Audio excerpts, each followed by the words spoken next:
Dari jaksa penuntut umum, silakan. Terima kasih Mas Hakim, terima kasih Saudara ahli dan penasihat hukum ya. Mohon izin sebelumnya saya tidak pernah menyela pertanyaan dari penasihat hukum dan terdakwa. Jadi Silakan Pak Jaksa, tidak akan kami salah, monggo. Begini ya, terkait yang pertama Saudara ahli terkait mungkin dendam ya. Kami secara institusi maupun yang ditunjuk mewakili perkara ini tidak ada dendam terhadap mereka berdua karena kita tidak kenal sebelumnya. Jadi saya rasa itu sebagai koreksi aja, kejaksaan tidak dendam terhadap siapapun. Itu aja yang pertama. Terus ke arah yang kedua berkait dengan saudara tadi catatan saya tentang hoax ya. Interupsi bentar. Yang dimaksud itu bukan jasa Anda, tapi kejaksaannya. Iya, sudah saya. Sebentar, interupsi lewat majelis hakim, ya. Jangan saling berdebat di sini melalui majelis hakim ya. Kami yang sidang. Ya. Silakan menjelaskan Bang Edi tentang ya. tidak pribadi maupun institusi tidak ada dendam dengan yang bersangkutan karena tidak kenal. Terus yang kedua saudara menjelaskan soal antara hoax dan berita bohong ya. Kalau misalnya catatan saya tadi bahwa hoax itu kalau di catatan saya itu informasi itu direkayasa untuk menutupi informasi yang sebenarnya, terus kemudian atau memutarbalikan fakta menggunakan informasi yang meyakinkan. Tapi posisi ini di sini kan sudah menjelaskan tadi itu sebenarnya tidak bisa dihukum, ya kan? Nah, beda dengan kalau sekiranya itu menyiarkan atau menerbitkan suatu kebohongan. Karena itu ada ancaman pidananya di Undang-Undang Nomor 1 tahun 1946 itu juga masih berlaku di Indonesia. Tidak hanya sebatas posisi kenapa ketika di zamannya SBY tidak ditampilkan atau apa, karena selama peraturan perundang-undangan itu masih ada dan tidak dicabut dan juga diubah dengan peraturan yang baru itu masih berlaku. Itu pemahaman kami kayak gitu. Ini berkaitan dengan hoax dan bohong tadi, ini saya akan menanyakan tentang ini karena ini berbicara tentang tadi ada kedunguan, ada itu kita berbicara logika saja. Saudara ahli bisa kita katakan bahwa saudara ahli pakar logika. Kita harus berbicara itu logik ya. Ini saya melihatnya begini, tidak kita flashback aja ke belakang. Kayak gitu bahwa kalau ditanyakan yang di mana penasihat hukum tadi menanyakan ini sebenarnya yang dengki atau mungkin dendam itu siapa ke siapa. Sebenarnya di luar konteks itu. Kami tidak akan melihat sebagai mens rea atau mungkin motivasi. Itu akan kami kejar ketika dalam pemeriksaan terdakwa.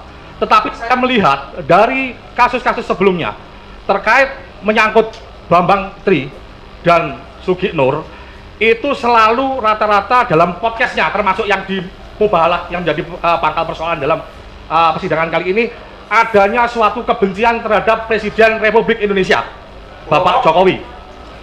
Karena yang diangkat itu. Sekarang kalau saya tanyakan kepada Pak Bambang itu SD, SMP, SMA, kuliah tidak pernah kenal dengan namanya Pak Jokowi. Tapi dalam sebentar, nggak usah dikomentari dulu.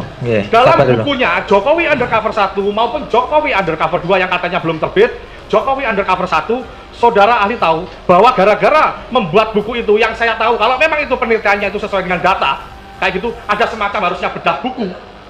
Ngundang saya saudara ahli mengatakan itu kalau misalnya diuji di pakar-pakar atau mungkin di universitas. Sebentar Pak. Terdakwa tenang dulu, nanti ada gilirannya. Sebentar. Tidak pernah dilakukan oleh yang bersangkutan. Sebentar. Gini aja, mungkin bisa dipersingkat Pak Jaksa. Ya, to the point saja, biar bisa tidak bersingkat. ada verifikasi data, pembanding data. Kami hadirkan kepala sekolah dengan data-data yang ada meskipun kami ini hanya dalam berkas perkara hanya ijazah itu fotokopi tapi terlegalisir oleh yang membuat dalam hal ini sekolah. Sebentar, saudara terdakwa bisa tenang tidak? Itu kalau saudara tidak bisa tenang saya suruh keluar nanti. Kalau dibandingkan kami belum saling membandingkan karena ada studi komparatif atau mungkin pembuktian saling membanding dalam pemeriksaan terdakwa nanti. Kami mempunyai bukti otentik dalam artian meskipun fotokopi tapi terlegalisir dikeluarkan. Sebentar, gini aja. Sebentar sekali lagi, saudara nanti saya suruh keluar nanti. Kami belum tahu dari pihak Pak Bambang ini palsunya di mana. Ya, apakah dia punya fotokopi sebagai kami yang terlegalisir kita tidak tahu. Pertanyaannya coba Jaksa. Pertanyaannya. Apakah itu terus kemudian yang viral kemarin bahwa sebelum ke persidangan hari ini ada saksi kami hadirkan Joko Wahyudi. Saudara terdakwa itu dalam konten YouTube-nya bilang tembak kepala saya. Ya kan ijazah SD, SMP, SMA Pak Jokowi itu palsu karena nyuri ijazahnya Pak Joko Wahyudi. Sementara Joko Wahyudi kami hadirkan dan ijazahnya tidak hilang. Ya dicuri dong. Sebentar, sekali lagi saudara bisa tenang nggak? Itu kebohongan. Tolong terdakwa tenang ya. Atau ini suatu bentuk kedunguan?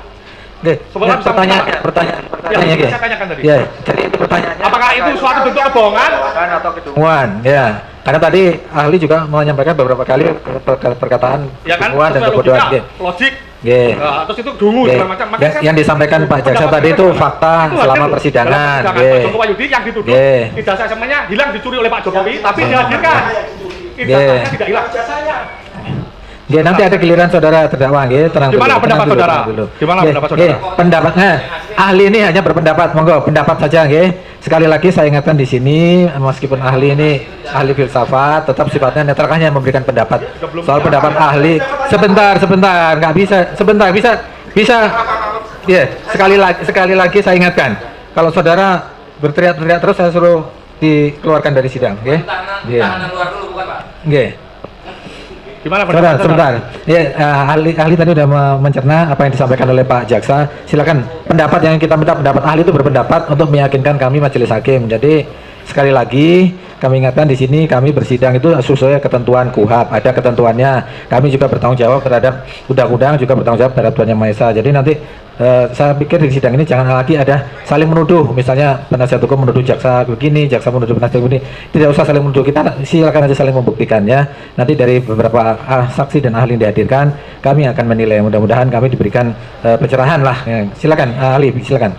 Oke, Berpendapat ya, pendapat tadi kan pendapat dari sisi pertanyaan penasihat hukum, sekarang pendapat dari sisi fakta yang disampaikan oleh jaksa bagaimana menurut ahli mengenai kedunguan dan kebodohan tadi. Oke, terima kasih Pak Hakim. Di awal saya terangkan bahwa hoax itu bukan kejahatan, karena dia punya fungsi untuk memancing opini publik, terutama di negara-negara yang tersumbat kanal-kanal informasi. Kita bikin hoax saja. Lain kalau negara ini terbuka, nggak ada orang yang bikin hoax. Jadi dibalik, kenapa hoax muncul? Karena informasinya tertutup, itu soalnya. Yang ada di undang-undang itu urusan saudara itu. Jadi satu poin. Yang kedua, kasus ini dari awal kasus politik, bukan, karena yang dipersoalkan ada tokoh politik namanya Joko Widodo yang adalah presiden. Kalau Joko Widodo yang saya temuin tadi di sekolah 26 yang nggak ada soal. Justru karena tadi prinsip noblesse oblilis, maka seluruh mata itu mesti diarahkan dengan kecurigaan penuh pada Jokowi. Itu dasarnya. Standar berpikirnya begitu. Anda tidak hadapi seorang warga negara terhadap warga negara yang lain, enggak, terhadap kedudukan noblesse oblilis dari presiden. Artinya kita ingin presiden itu can do no wrong. Nggak boleh salah presiden itu, nggak boleh ada cacat dia tuh. Karena itu kita bersihkan, termasuk kecurigaan. Kenapa? Saya juga mencurigai, kenapa seseorang yang lulus dari universitas tidak bisa berpikir abstrak? Coba, tidak bisa berpikir konseptual. Maka saya curigai. Jawab pertanyaan saya tadi, ketika saya menjelaskan tadi kasus itu tadi, jawaban saudara gimana? Nggih. Ya. Karena memang Sesuai filsafat. logika apa tidak? Ya, memang kalau filsafat begini memang, nggih. Jadi karena ini ahli filsafat, jawabannya ya Oke. filsafat nih. Ya, silakan, nggih. Tolong penonton diam, tolong ya tertib ya, penonton tertib ya. Saya ingatkan penonton tertib ya. Ini sidang, tolong ya. Nggih, silakan dilanjutkan Pak Jaksa, silakan. Ya, Nggih. oke. Ya. Menurut filsafat ya, saudara ahli kayak gitu, pemberitaan apapun, penyebarluasan informasi apapun kayak gitu kan, sebelum ada keyakinan atau data yang terverifikasi, kan tidak boleh istilahnya menyebarkan itu suatu kebohongan atau tidak terdata kayak gitu. Karena itu menyangkut kredibilitas seseorang kayak gitu. Menurut pendapat ahli gimana? Itu yang saya bantah dari tadi, nggak ada kredibilitas seseorang di situ. Presiden nggak punya kredibilitas sebagai manusia yang punya jabatan publik. Apa kredibilitas presiden? Dia dipilih rakyat supaya meneruskan kepemimpinan. Dia juga bisa dijatuhkan rakyat. Apa kredibilitasnya? Intinya Anda mesti paham di dalam hukum, person in law, yang adalah human dignity. Oke, saya lanjutkan ya, bahwa dari konten podcast mubalah kedua orang, terus akhirnya yang membawa mereka ke persidangan hari ini, itu menimbulkan pro dan kontra di masyarakat, di medsos, di dunia maya. Saya tanyakan kepada saudara, dunia maya ini apakah sudah menjadi representasi dunia nyata pada saat ini? Sebelum itu saya tanya dulu, pro dan kontra itu baik nggak ada di dunia maya? Boleh, ada. Baik atau tidak? Pro kontra itu kalau misalnya sekarang kita melihat tidak ada saling mencaci maki, saling kebencian, normal-normal saja nggak apa-apa ahli. Oke, Karena di sini menimbulkan antara mereka, mohon maaf, mereka yang pendukung pemerintah dalam arti ini Presiden Jokowi dengan mereka yang kontra pemerintah itu terjadi debat kusir yang tidak tahu jeluntrungannya alurnya selesainya kapan, malah timbulnya perpecahan, kebencian kayak gitu. Menurut saudara hal ini itu sudah representasi di dunia nyata apa belum? Saya terangkan Dunia pelan-pelan maya, ya, ya, Pak Jaksa ya. Perlahan. Tolong penonton tenang, Oke, penonton tenang. pelan-pelan. Pertama, you pakai istilah pro kontra. Pro kontra itu maksimal, yang satu puji, yang satu caci. Kalau dua puji itu hanya pro-pro. Nangkap nggak? Ya, Kalau duanya mencaci artinya kontra-kontra. ya. Dunia ini pro kontra. Anda tidak bisa mengusul, Anda pro kontra tapi saling puji aja ya. Anda pro kontra tapi saling caci. Jadi secara logis definisi Anda itu cacat di dalam definisi. Oke. Sekarang begini. Tenang, sekali lagi tenang, tenang. Oke. Tenang, Saya mikir pro kontra tadi, saya mengatakan bahwa saya ingin saya tanyakan kembali lagi. Dunia maya menurut saudara ahli ini merupakan representasi dunia nyata apa tidak? Dunia maya itu, perhatikan ya kalimat saya, sesuatu yang diupload ke dunia maya mengalami abstraksi. Anda nggak bisa lihat. Kalau saya bilang bangsa tuh Jokowi, Anda akan bilang Anda maki. Orang itu lagi berbaring memaki-maki, kalimatnya bangsat, tetapi sebetulnya dia lagi gembira. Bagaimana cari representasinya itu? Itu hanya bisa dibaca dengan metode dalam ilmu hukum namanya hermeneutics of suspicion. Oke. Pernah belajar itu nggak? Oke. Sekarang begini. Sekali lagi saya peringatkan penonton ya, tolong jangan teriak-teriak. Ini sidang ya. Mohon saudara ahli ingat-ingat. Tolong dihormati sidang Ya. ini. Saudara ahli ingat-ingat kembali. Ini kutipan yang saya tanyakan kepada saudara itu dalam kapasitas ketika pada waktu saudara pernah menjadi saksi dalam persidangan Ratna Sarumpait? Pernah? Saksi Ratna Sarumpait di perkara yang bersangkutan. Ini tadi yang saya tanyakan itu hanya sekedar bahwa saudara konsisten atau tidak di sini karena saudara memberikan pernyataan di situ. Apa? Dunia maya pada waktu itu merupakan representasi dunia nyata. Anda tahu arti representasi? Saudara mengatakan itu enggak? Iya betul. Ya, betul, cukup. Entar. Cukup. Anda tahu nggak representasi itu bukan identitas primer. Oke. Namanya representasi. Saya tanyakan sudah dijawab. Ini saya melanjutkan pertanyaan yang lain. Oke, Ini, lanjut, pertanyaan lanjut. Sekali lagi saya ingatkan, tolong yang teriak itu dikeluarkan. Karena ini keterangan saudara pada waktu Supaya biar mati. ini. Dan tadi sekedar itu ya cuma sekedar yang Anda bacakan panjang lebar saya terangkan di situ. Ini saya kutip. Oke, kutip ya. panjang lebarnya. Timbul pro kontra di masyarakat, di medsos, di dunia maya. Terus saudara menjelaskan dunia maya menurut saudara itu pada waktu itu representasi dari dunia nyata. Saya hanya menanyakan itu aja. Apakah itu pernyataan saudara pada waktu itu? Apakah itu pernyataan sepenggal apa selengkapnya? Loh, itu sudah istilahnya sudah kami lihat bahwa posisinya lengkap seperti itu. Kami mengutipnya lengkap. Saya terangkan pada waktu itu, Anda hanya bisa mengakses dunia maya sebagai representasi. Bisa bedain nggak? Dengan mengatakan, Oke, silakan saudara berkelit juga tidak apa-apa.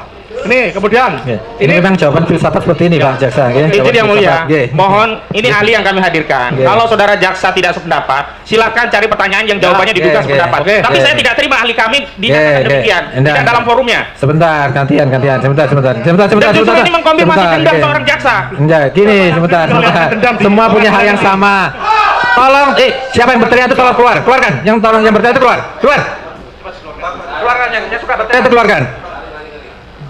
Dari tadi saya perhatikan penonton tidak tertib, keluar masuk saya. Tolong nanya. jangan berteriak ya, dukung Oke. kami dengan tertib.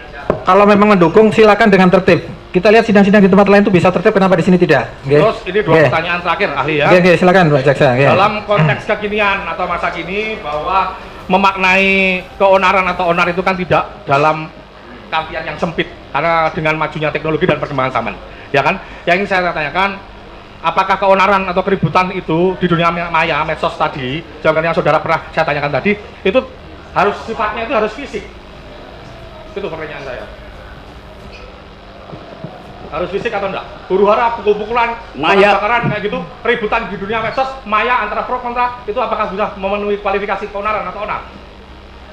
itu namanya faulty reasoning, namanya red herring gitu. Bisa di Indonesia kan? Bisa, Anda bisa. Saya ajarin sedikit. Setelah filsafat saja harus diterangkan. Saya Oke. ajarin Enggak. sedikit ya. Iya. Ini lagi sibuk orang nyari kambing hilang itu. Tiba-tiba sebelah sana datang tukang jual obat bilang bahwa saya jual obat yang bisa saudara masuk surga. Maka Anda pindah dari kerumunan ini, pindah ke situ. Itu namanya red herring.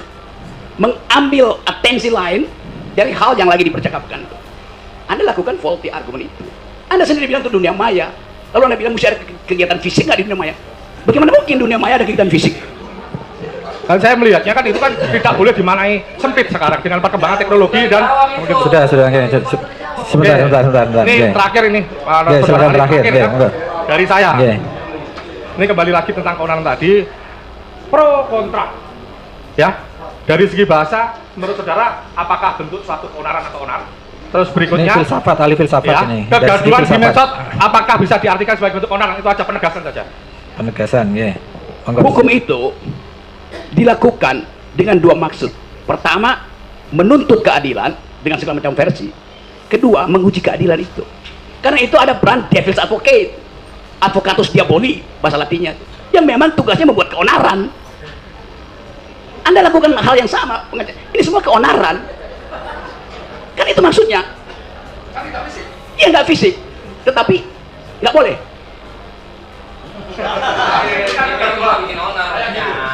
Yang Anda maksud keonaran itu kalau menyebabkan akibat material. Di mana ada akibat material orang keonaran di dunia maya tuh? You are playing Saya devil's rasa cukup, advocate. Pak Jaksa. Ada lagi dari yang Ya, ada. menambahkan? Monggo. Baik, saya menambahkan. Singkat saja. Ya, baik, tadi ahli menyinggung sedikit tentang pendapat bahwa ada penjelasan ahli bahwa Presiden Jokowi itu tidak paham Pancasila. Ya. Lalu kalau kita melihat bahwa pengertian dari segala sumber hukum di Indonesia itu Pancasila, apakah ahli sependapat dengan itu? Sumber dari segala sumber hukum adalah Pancasila di Indonesia. Bukan saya sependapat, faktanya memang begitu. Oke, baik. Tapi saya tidak sependapat kalau saya bikin kajian filosofi bahwa Pancasila itu sumber dari segala sumber hukum. Itu yang menyebabkan kalau saya pakai parameter itu, seluruh peristiwa reasoning kebijakan Jokowi tidak fit and proper dengan segala sumber hukum itu. Baik, enggak, saya hanya menanyakan apakah sumber dari segala sumber hukum di Indonesia adalah Pancasila, itu sudah menjadi pedoman. Ya, baik. Artinya bahwa dalam kehidupan bernegara, berbangsa, bermasyarakat, berbangsa dan bernegara, semua warga negara Indonesia harus berdasarkan Pancasila. Oke. Salah satu butir pelaksanaan dari Pancasila adalah salah satunya saling menghormati sesama manusia. Baik. Nah, dihubungkan dengan penjelasan ahli bahwa tadi dikatakan bahwa hoax itu bukan kejahatan, orang saling caci maki di dalam ruang publik sekalipun, di media sekalipun, itu biasa-biasa saja, boleh-boleh saja. Yang saya tanyakan, kalau itu menimbulkan suatu hal yang pada akhirnya tadi saling dendam, saling caci maki, saling bermusuhan, ada pro dan kontra, bagaimana dengan kehidupan bangsa kita? Bagaimana dengan pendidikan moral bangsa kita? Kita ini yang senior-senior ini kan memberikan edukasi kepada yang junior-junior. Kalau hal ini dibiarkan adanya caci maki, apalagi di ruang publik, bagaimana dengan moral anak-anak cucu kita nanti? Moral anak-anak kita lebih bagus dari moral Anda sebagai senior gitu. Ya, saya terangkan. 3 jam lalu seorang anak SD umur 14 tahun wawancara saya di ruang rapat situ. Dia anak SMP, matanya cacat. Dia mendengarkan seluruh podcast saya tentang keadilan. Dan dia bilang begini, saya umur 14 tahun, tapi saya mau protes kenapa negara ini terus-menerus tidak dia pakai bahasa, bukankah negara ini Pancasilais? Kenapa keadilan susah betul diperoleh? Dia tidak berpikir, dia intuisi melihat keadaan. Anak umur 14 tahun. Dia tahu bahwa seluruh kegiatan seminggu ini bertumpu pada peristiwa di Departemen Keuangan. Dia tahu Bapak Jokowi hanya bilang supaya jangan pamer-pamer keuangan, kemewahan. Dia protes. Dia bilang ini bukan soal pameran, ini sistemnya. Anak itu moralnya lebih tinggi dari Anda sebagai senior. Ya, dari mana saudara mengatakan bahwa itu moralnya lebih tinggi dari saya? Dari cara dia memprotes. Apakah saya memprotes saudara? Anda bertanya seolah-olah moral mereka itu harus Anda didik. Saya menanyakan. Anda bilang tadi, kita senior mesti mendidik anak-anak ini. Loh, dia udah lebih pinter moralnya daripada senior. Saudara ahli tadi mengatakan bahwa tadi saudara seperti mencontohkan pertanyaan teman saya tadi, ada kambing hilang sama orang yang jualan jamu, ya kan? Mengalihkan seperti, mohon maaf Bapak. Sebentar, biar kita jadi to the point aja. Pertanyaan tadi udah terserah. Jadi saya hanya bertanya, saudara ahli masih berpendapat bahwa saling mencaci, saling memaki, memancing opini publik yang menimbulkan pro kontra di area publik. Ya, gini ya. Konteksnya, karena informasi tertutup, hoax timbul. Sudah Itu berkali-kali konteksnya. tadi disampaikan ahli. Ya. Oke. Oke, sekarang satu lagi pertanyaan. Oke. Saya tanya ahli, saudara ahli, secara pribadi, saudara percaya nggak dengan informasi yang disampaikan Pak Menteri? secara pribadi saudara percaya nggak dengan informasi yang disampaikan oleh Bambang Tri? Saya ingin informasi itu diuji di wilayah akademis. Nggak, saya tanya percaya atau tidak? Tunggu sebentar, tolong. Oke, nggak bisa, saksi atau ahli tidak bisa dipaksa. Oke, monggo. Ahli, monggo mau dijawab boleh, mau tidak jawab boleh. Oke, sebentar. Sudah saya cukup, oke. Oke, karena, oke, itu, saya rasa tidak, oke. Saya rasa cukup, ya. Izin yang mulia, bertanya. Mas ada? Masih yang mulia. To the point aja ya, supaya jangan berbelit-belit nih, supaya nggih. To the point aja, nggih. Tadi ahli menjelaskan mengenai penerapan perbedaan hate speech antara di Eropa dan Amerika terhadap menghujat seorang wanita. Yang saya tanyakan, hal-hal apa saja yang mempengaruhi hal tersebut? Ya mungkin contohnya tadi hate speech, mungkin penerapan hukuman seperti orang menabrak babi di Papua dengan di Jawa, itu kan berbeda, mungkin hukum adatnya. Hal-hal apa saja yang mempengaruhi hal tersebut? Seperti itu. Ini ya, hate speech itu istilah di dalam hukum internasional yang dikaitkan dengan persoalan masa lalu di mana satu kelompok itu dihinakan, itu dasarnya. Ini bukan soal local wisdom, salah lagi Anda tuh, nggak ada urusan dengan local wisdom. Kenapa begitu? Supaya memproteksi potensi itu berlangsung ke depan itu. Itu intinya tuh. Jadi kalau saya terangkan etimologi, genealogi dari soal-soal itu, saya mau beritahu bahwa sistem berpikir kita dibuat sedemikian rupa sehingga kita lupa bahwa sesuatu itu ada sejarahnya tuh, termasuk KUHP yang baru itu kan kacau isinya kan, karena nggak ngerti sejarah tentang hate speech itu. Jadi diterjemahkan, oh hate speech artinya ujaran kebencian. Oh hate speech itu kata utuh, nggak boleh diterjemahkan. Begitu diterjemahkan dia berubah menjadi fungsi untuk kita foto aja siapa yang yakin bahwa itu benar apa salah. Lo itu nalarnya ada di situ. Jadi saya kasih kritik bahkan ke pembuat undang-undang, Anda nggak baca sejarah intelektual dari demokrasi, dari hukum itu. Itu pentingnya di Fakultas Hukum diajaran intellectual history, legal philosophy itu. Jadi kalau saya layani pertanyaan begini, itu saya cuma bayangkan kalian di Fakultas Hukum belajar apa itu? Kalian belajar undang-undang bukan hukum. Kita semua tahu ya, kalau kita semua belajar filsafat, jadi Pak Jaksa, Pak pengacara juga tahu. Mungkin jawaban yang disampaikan oleh ahli mungkin saja tidak sesuai dengan apa yang kita pikirkan kan, karena jawaban filsafat itu memang begitu. Tapi sudah cukup ya, saya rasa untuk Jaksa cukup ya. Mungkin dari majelis ada satu aja yang mulia, ya, satu aja terkait depan aja. Saudara kita mau skor istirahat nih. Ya, saudara ahli ya, satu aja terkait kebebasan berpendapat ya. Tadi ahli menjelaskan memang masyarakat bebas berpendapat, bebas mengutarakan kritis dan segala macam ya. Menurut ahli, apakah kebebasan berpendapat tersebut, apakah sebebas-bebasnya tanpa ada batasan-batasan, tanpa ada aturan-aturan yang diatur di dalam negara kita selaku negara hukum? Secara normatif tidak boleh ada larangan terhadap kebebasan berpendapat. Tunggu dulu. Secara normatif. Karena prinsipnya adalah hanya mungkin seseorang itu dihargai dignitinya kalau seluruh pendapatnya dia keluarkan. Penghalangan pertama kekuasaan, pengalaman kedua feodalisme, kultur, pengalaman ketiga ketakutan psikologi. Jadi di dalam teori tentang freedom of speech, di bagian penghalang itu yang dihilangkan, bukan kebebasannya yang dimajukan, penghalangnya yang harus disingkirkan. Begitu cara berpikirnya. Kenapa? Karena kebebasan itu tidak diberikan oleh hakim, tidak diberikan oleh presiden, tidak diberikan oleh jaksa. Datangnya dari hukum alam. Yang menghalangi itu hukum sosial. Maka tidak mungkin kita memaksimalkan kebebasan. Itu udah melekat di kita. Yang bisa kita lakukan, kurangi penghalangan itu. Begitu logikanya. Kami hargai pendapat ahli. Sebentar ya. Ahli sepakat kita di Indonesia ini adalah negara hukum ya. Nah, bahwa ada suatu aturan hukum lah tertentu tentang pembatasan berpendapat ya. Nah, sebagai ahli filsafat dan saya juga ingin tahu apa dari tujuan dibuatnya pembatasan terkait kebebasan berpendapat berdasarkan pasal 28 huruf J Undang-Undang Dasar. Ini pertanyaan 30 tahun lalu waktu saya masih jadi penasihat Buyung Nasution itu soal begini. Gini, pasal yang mengatur kebebasan berpendapat itu untuk memaksimalkan kebebasan berpendapat, bukan untuk menghalangi. Ada ABCD segala macam yang sering disebut Egy Sujana. Jadi kalau semakin diatur kebebasan itu, semakin nilai pendapatnya semakin kurang. Jadi diatur sedemikian rupa supaya kebebasan berpendapat yang datangnya dari human dignity diwariskan oleh alam semesta melalui fatwa Tuhan atau hukum alam itu jangan dihalangi oleh hal-hal yang sifatnya politis, kultural, macam-macam. Jadi prinsipnya negativity bukan positivity. Karena yang berpendapat itu manusia itu udah bagus. Yang mesti kita halangi mereka yang menghalangi kebebasan berpendapat. Jadi jangan dibalik, sama seperti logika Pak Jokowi.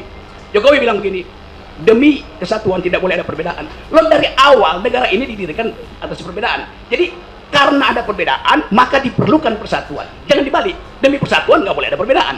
Itu ngaco logikanya presiden. Cukup? Sekali lagi.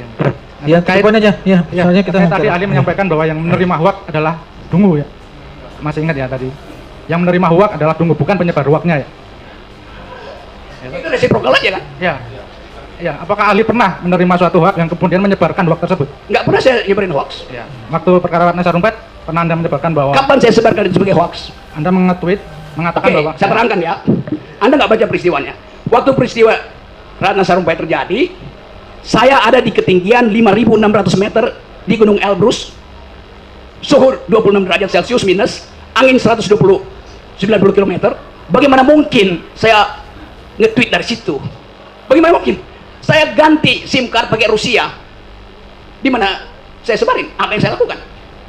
Anda artinya nggak baca juga keterangan saya di pengadilan.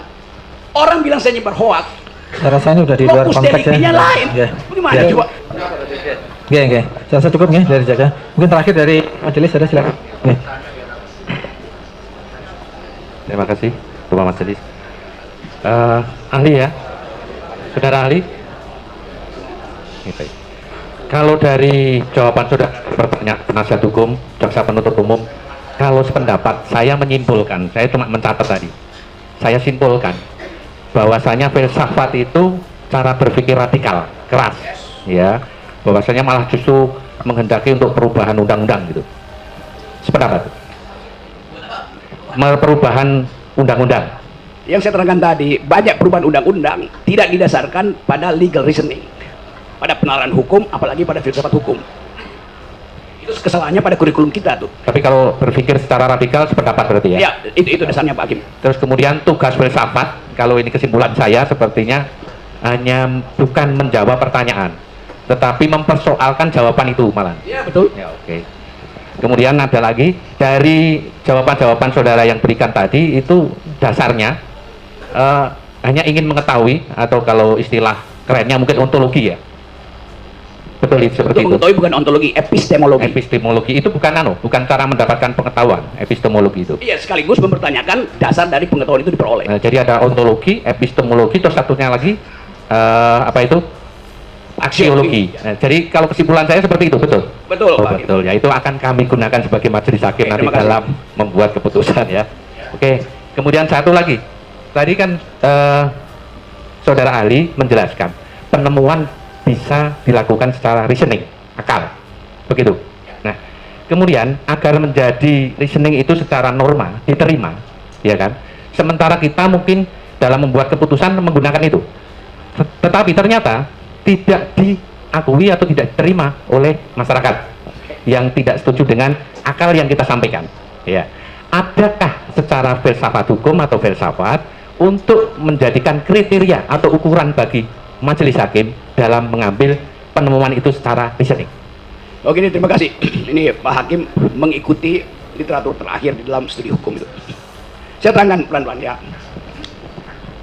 Memanfaatkan logika, legal reasoning, justru itu yang jadi tumpuan hukum positif Indonesia yang bersumber pada pelajaran-pelajaran dari Hans Kelsen. Anda pasti belajar. Anda pernah belajar Hans Kelsen? Pernah? Nah, saya serius nih, karena ini positivisme hukum Indonesia dasarnya adalah teori Stephen Baum dari Hans Kelsen. Pak Jaksa pernah belajar? Ya, saya tanya jujur aja sebagai akademisi, pernah? Nggak belajar, susah, baru dengar. Apa? Oh, salah lah. Dilanjutkan aja. Skopon. Dilanjutkan aja, saudara ahli. Saya terangin ini. Tolong dilanjutkan aja. Itu sebagai bahan. Itu namanya pure theory of law dari Hans Kelsen yang mengatakan bahwa hukum itu bisa ditarik dari norma di atasnya tanpa perlu uji faktanya.